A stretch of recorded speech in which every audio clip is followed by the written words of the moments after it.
Eh bien salut à tous les gars, c'est Sam. Aujourd'hui on se retrouve pour une nouvelle vidéo. On va créer une intelligence artificielle Sissi. En fait ça fait longtemps que j'ai envie de faire ça, tout simplement parce que c'est stylé.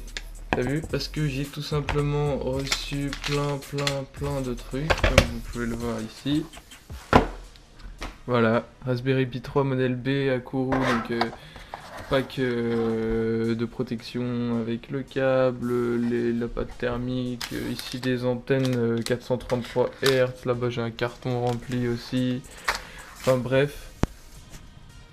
Voilà, donc on se retrouve sur mon PC, donc comme vous l'avez peut-être deviné, ou sans doute pas, parce qu'on peut faire tellement de choses avec une Raspberry Pi, on se retrouve en fait pour l'épisode 1 d'une nouvelle série qui va consister à me suivre dans la création d'une intelligence artificielle.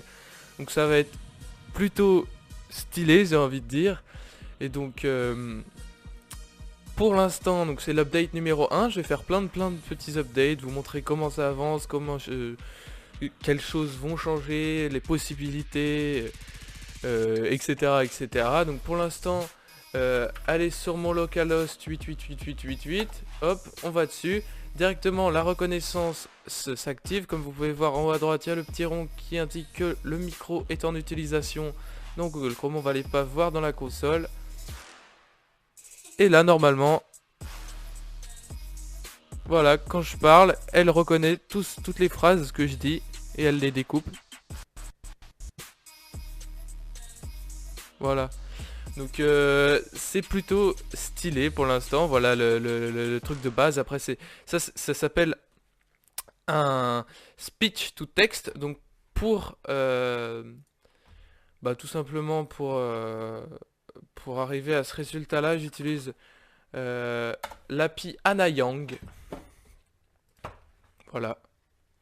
Donc l'API Anayang qui nous permet de faire du speech to text et qui nous permet de faire de la reconnaissance vocale. Donc cette intelligence artificielle, elle servira à quoi? Eh ben tout simplement à me créer une assistante vocale qui sera dans ma chambre, voilà, avec un micro qui pendouillera au plafond, et je pourrais prendre des rendez-vous, elle va me servir de calendrier, je pourrais discuter avec elle, elle aura son humeur, etc. J'espère implémenter du machine learning. Ce qu'il faut savoir, c'est que je suis pas débutant dans l'intelligence artificielle, entre guillemets débutant, hein. J'ai pas non plus fait quelque chose d'exceptionnel, mais bon, je me suis intéressé l'année dernière durant mon TPE, où j'ai programmé, voilà, hop, j'ai programmé euh, une petite intelligence artificielle qui avait une petite touche de machine learning, je sais même plus déjà le titre du TPE, mais en gros voilà, j'avais créé ce site-là. Bon, c'était mon site de test, mon petit laboratoire, grizzly.xyz. Et donc ici, il y avait Sophie, donc qui était une intelligence artificielle qui savait faire la différence entre des pommes, des poires, etc. Je pouvais lui montrer à la caméra une pomme, une poire, elle pouvait savoir ce que c'était. Et c'était une véritable intelligence artificielle forte, pas faible. Donc faible, c'est juste... on a programmé des réponses en fonction de ce qu'on dit. Là, c'était vraiment fort parce qu'il y avait du machine learning. Ce qui veut dire qu'à chaque fois que j'entrais, par exemple, une nouvelle pomme, une nouvelle poire, etc., ça lui servait, elle retenait et elle apprenait de ça. Bon bref, c'est un peu compliqué.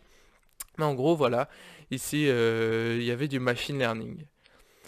Il y avait aussi un petit système de reconnaissance vocale, voilà, elle savait reconnaître les trucs. Voilà, tu peux activer la carte au passage.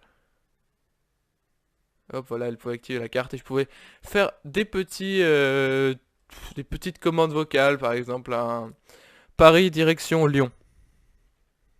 Itinéraire Voilà, affiché. et elle m'affichait l'itinéraire Paris direction Lyon sur la carte avec les embranchements qu'il fallait prendre, etc. Bref, voilà, ça c'était pour ma première intelligence artificielle que j'ai faite et ça m'a vraiment amusé. Et donc, euh, et donc je me suis dit, allez c'est parti, aujourd'hui on commence. J'ai commandé une Raspberry Pi avec tout ce qu'il faut. Des micros, des prises électriques que je pourrais allumer depuis la Raspberry Pi, etc. Bref, on va pas brûler les étapes, on verra ça dans les prochains épisodes. Mais je voulais vous présenter, je voulais faire l'épisode 1 et vous montrer déjà en 2-3 heures là, à quel résultat j'étais arrivé. Donc grâce à Anayang, cet API, voilà. Sinon, le dossier, il est ici. Attendez une petite seconde. Voilà, le dossier IA. Donc il y a juste l'index.html qui permet... je vais vous montrer le code tout simplement. Hop. Donc il y a trois trucs.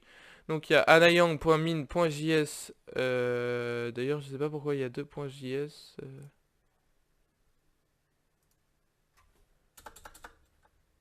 Voilà, anayang.min.js. Il y a le anayang.min.js donc qui est l'API ici que j'ai modifié. Enfin, des toutes petites modifications, hein. Donc c'est une .min.js, c'est pour ça que c'est assez dégueulasse le rendu ici en ligne droite. Mais je l'ai modifié pour que pour que par exemple, un exemple de ce que j'ai modifié, c'est que, hop, console, quand elle met la transcription de ce qu'on dit dans la console, voilà, et ben c'est un bleu ciel, parce qu'avant c'était un peu dégueulasse qu'on n'arrivait pas à lire dans la console. Bref, j'ai fait des petites améliorations aussi au niveau En fait, ce qui se passait, c'était qu'à un moment, plus on parlait, plus il y avait des phrases, etc. ici. À un moment, elle s'arrêtait tout simplement. Du coup, j'ai modifié deux trois trucs. Je pourrais vous mettre les fichiers si vous voulez, le fichier modifié. Bref, entre autres, voilà, donc ça, c'est juste l'API. Ici, on a l'index.html en fait. Donc, c'est la page... en fait, tout à l'heure, je vais vous faire un petit tuto, comment créer ce que j'ai fait en rapido. Donc, c'est parti. Donc c'est très simple. Donc on va tout de suite créer un fichier. Donc pour notre IA, moi j'ai déjà un fichier IA ici. Donc j'ai créé un fichier IA tuto dans lequel attendez, hop, on va créer tout simplement un index.html. Hop, on va créer un commande.js. Vous verrez après pourquoi. Hop, un commande.js et on va tout de suite télécharger l'API anayang.js. Donc Anayang, allez ici, hop, on descend tout en bas sur leur site, grab the latest version of anayang.js, on clique dessus, bref, on arrive sur leur GitHub. Ici, il y a le README, si ça vous intéresse, vous pouvez le lire, très intéressant. Et on va tout de suite, donc hop, on le télécharge en zip. Moi je l'ai déjà téléchargé, attendez une petite seconde, voilà, anayangmaster.js. Hop, hop, hop, hop, hop, hop, c'est ici. Et on a dans ce anayangmaster.js, donc il y a plein de choses. Vous allez juste avoir besoin dans le dist ici du fichier anayang.min.js.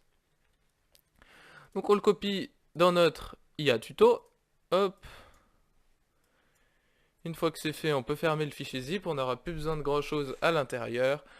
On peut fermer aussi le GitHub, on n'aura plus besoin de grand chose à l'intérieur. D'ailleurs, voilà, mon IA est en train de retranscrire tout ce que je dis. Bref, on va fermer ça parce que ça prend, ça sert à rien. Une fois qu'on a ça, donc on va tout simplement créer un fichier de base HTML. Voilà, on se retrouve tout de suite. Voilà, une fois que le petit fichier HTML est créé, donc on a aussi notre anayang.min.js ici. On a notre commande.js ici, on va tous les ouvrir, voilà, hop. Une fois que notre fichier index.html est créé, on va tout simplement importer les deux petits scripts. Hop.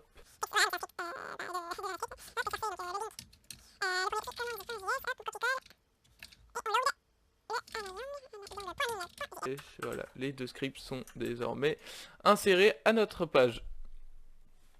Donc après, hop, hop, hop, hop, on va créer, en gros ça va être le point principal de Anayang. Enfin, bon, vous allez voir tout de suite. On va créer un script et on va tout de suite commencer par if Anayang. On va vérifier sur la page si Anayang est présent. Si normalement vous avez bien intégré votre script ici, le if Anayang devrait fonctionner. Dans cette condition, on va initialiser. Donc ici, on va utiliser les fonctions d'initialisation.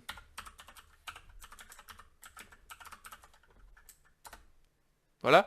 Donc, après ça, on va mettre le langage d'Anayang en français.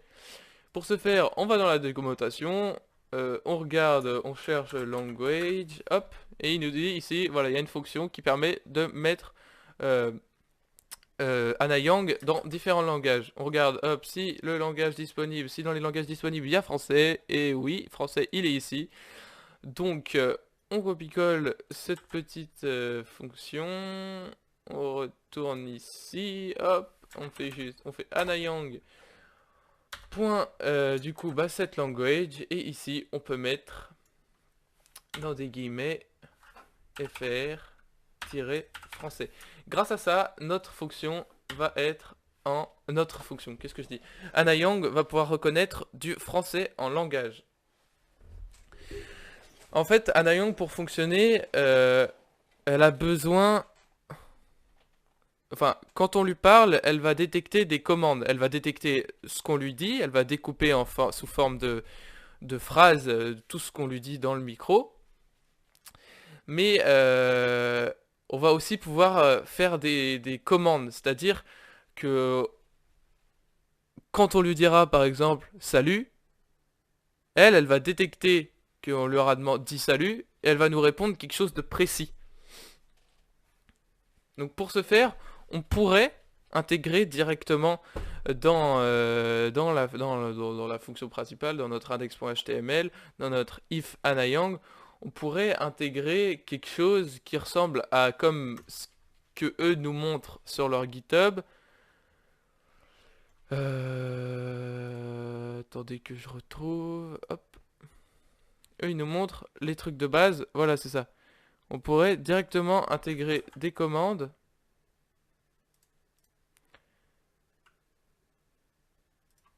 Avant les fonctions d'initialisation.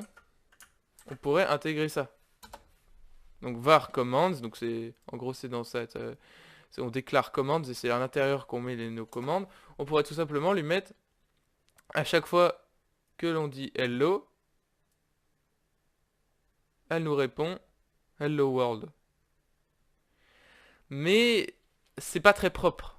Et pour désigner à Anayang, d'ailleurs que c'est dans la déclaration commands qu'il faut aller trouver les commandes tout simplement. Mais ici on va écrire anayang.add command. Hop. Commands. Hop. Et ici on met le nom de ce qu'on a mis ici. On pourrait appeler ça complètement autrement. Mais ce qu'il y a, c'est que c'est pas très propre. Donc ce qui fait que moi j'ai créé un autre fichier .js et cette var.command, on va tout simplement le mettre dans ce fichier .js. Hop, et voilà. Ce qui fait que, comme ici on a intégré le script command.js, ça peut communiquer avec ça, et ça nous dit qu'ici, ça va aller choper les commandes dans ce fichier-là. Et donc, quand on dira salut, elle nous mettra une alerte. Bonjour, tout simplement. Et ça, donc là, on a notre script de base, il faut juste qu'on lance l'écoute. Et pour ça, on écrit anayang.start. Donc on commence Anayang tout simplement. Hop, c'est pas compliqué. Bah attendez, je vais copier la commande directement parce que c'est un peu chiant. Voilà, Anayang, hop, anayang.start, auto restart true. Donc dans le anayang.start, normalement c'est juste ça que vous avez.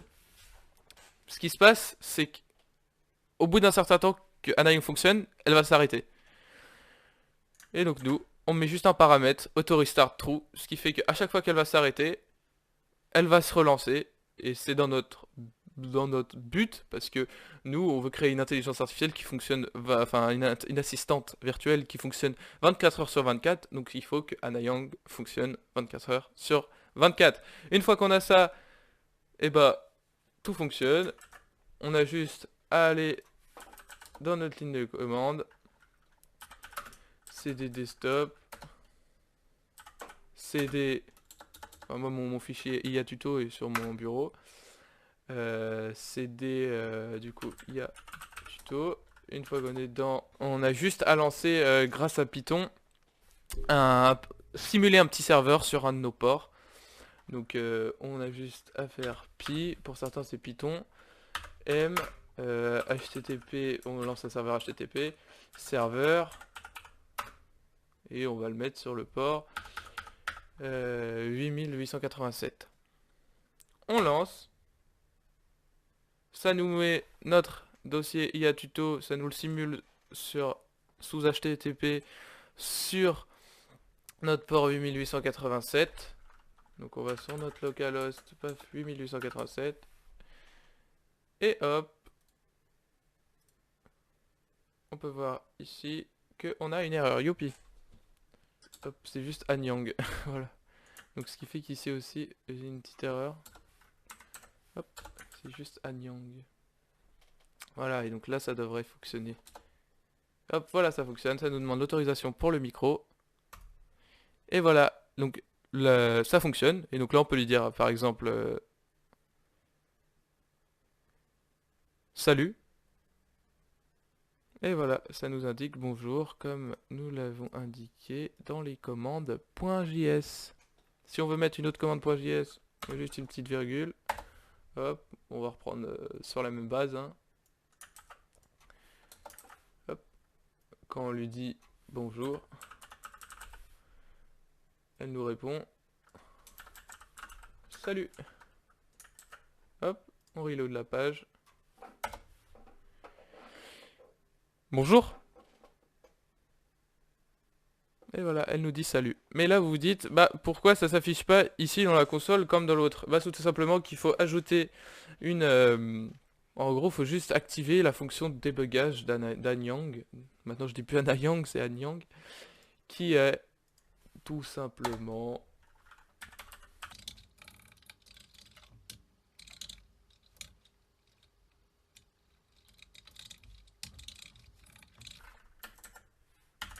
Voilà, Anyang.debug, new state égale true.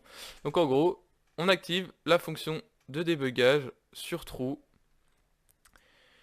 On reload notre page, et là normalement, quand on devrait dire des phrases, ça devrait l'afficher dans la console et le découper. Mais comme vous pouvez le voir, la couleur est dégueulasse, donc je vais juste tout simplement, juste ça, je vais pas vous montrer le reste dans le Anyang.min.js parce que c'est un beau bordel, mais je vais vous montrer, il faut juste aller rechercher la color, ici, parce que je sais pas pourquoi ils ont mis une couleur vraiment pas belle. On va juste chercher la couleur ici, donc ça c'est un 0F. 00F c'est un bleu très moche, et donc on va plutôt prendre un bleu ciel, vous pouvez prendre du vert, faites-vous plaisir, enfin toutes les couleurs. On remplace ici, paf paf paf, et normalement tout devrait fonctionner à merveille. Voilà, donc maintenant je suis en train de parler, tu peux retranscrire. Voilà, un joli bleu. Voilà pour ce tuto sur Anyang, pour la première... pour notre premier épisode. Si vous voulez avancer de votre côté tout seul, refaire ça chez vous, bah tout simplement allez checker le, wiki. Il y a tout ce qu'il faut. Voilà, on peut Anyang.abort, ça arrête, Anyang.pause, ça le met en pause, Anyang.resume, ça le remet. Ici on a plein de sortes de callback, donc à chaque fois par exemple on ajoute un callback sound start et ça va détecter à chaque fois qu'il y a du son qui entre dans Anyang et vous pourrez agir en conséquence. Par exemple, s'il y a du son qui rentre dans le micro, afficher un message, dire bonjour. Voilà. Donc voilà pour ce qui est du code et d'Anyang. J'ai pas grand chose à rajouter, donc il y aura des évolutions la prochaine fois. Sinon, niveau son, comment je fais? Donc là je suis en train de vous parler avec un micro, avec mon micro de bureau, pardon, avec mon micro de bureau, donc de très bonne qualité. Mais j'ai acheté sur Amazon un petit micro cravate, donc on va tout de suite passer sur la caméra. Voilà, donc pour ce qui est du micro, jusqu'à maintenant, là, enfin, pendant la vidéo, j'enregistrais avec ceci, mais ce qu'il y a, c'est que je vais pas pouvoir brancher ce micro à ma Raspberry Pi et à mon PC. Donc j'ai acheté un petit micro de fortune, un petit micro à 7 €, mais qui fonctionne très bien, AGP Tech sur Amazon. qui est ici présent, donc un micro-cravate. Hop, donc très pratique parce que il a un long câble, je vais pouvoir le mettre. Je pense que je fais fixer ma Raspberry Pi ici, je pourrais le faire pendouiller voilà, sur la poutre là-haut, enfin bref, histoire que toute ma chambre puisse être tout simplement que les micros couvrent toute ma chambre, parce que je compte en mettre plusieurs. Ce premier micro c'était vraiment un test pour voir si c'était cool. J'ai acheté en plus un adaptateur, donc jack to double jack, ce qui fait que je vais pouvoir brancher deux micros sur le jack de ma Raspberry Pi, donc avoir une plus grande couverture dans ma chambre. Et donc comment je fais pour avoir une longue portée? Et ben je branche le micro donc en jack sur mon PC, hop, je débranche le micro principal. Je vais tout simplement dans le son ici, périphérique d'enregistrement, hop. Donc du coup je vais essayer de parler dedans, voilà, on peut voir que c'est ce micro, donc quand je parle près du micro, voilà, c'est celui-là qui est activé. Mais le son n'est pas au max, donc là ce qui fait que si je m'éloigne un peu, vous pouvez voir la bande, hop, je m'éloigne, et hop, il n'y a plus rien qui est reconnu. Donc ce qui fait, c'est que pour avoir une assez longue distance, c'est que je clique dans propriétés sur le micro, je vais dans niveau, déjà il faut mettre le micro à fond, là il faut le mettre à 100, et je mets un ampli de généralement, enfin ça dépend, mais par exemple 20 décibels. Je clique sur OK, ce qui fait que hop, je peux mettre le micro, je peux aller le fixer assez loin. On va essayer de le fixer là si ça veut bien. Hop, je peux le mettre ici. Je vais activer l'IA, hop, localhost. Voilà, donc il y avait juste une erreur parce que les deux serveurs étaient allumés en même temps. C'est ce qui au passage fait crasher Chrome, donc j'ai juste fermé les deux serveurs ici et je l'ai relancé sur le port 8888 et ça fonctionne. Et donc désormais, la reconnaissance devrait fonctionner. Donc déjà, là si on parle, voilà. Donc j'aimerais avoir une baguette de pain. Voilà, j'aimerais avoir une baguette de pain. Ça fonctionne. Et on va aller tout de suite voir si par exemple en plus 20 décibels ça fonctionne au milieu de la chambre. On va voir si ça fonctionne. Je m'appelle Samuel. Et hop, voilà, ça a fonctionné. Donc voilà.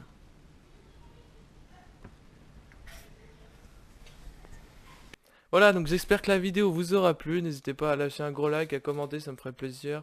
Et surtout à partager cette vidéo. Et puis on se retrouve pour un prochain épisode. Salut à tous!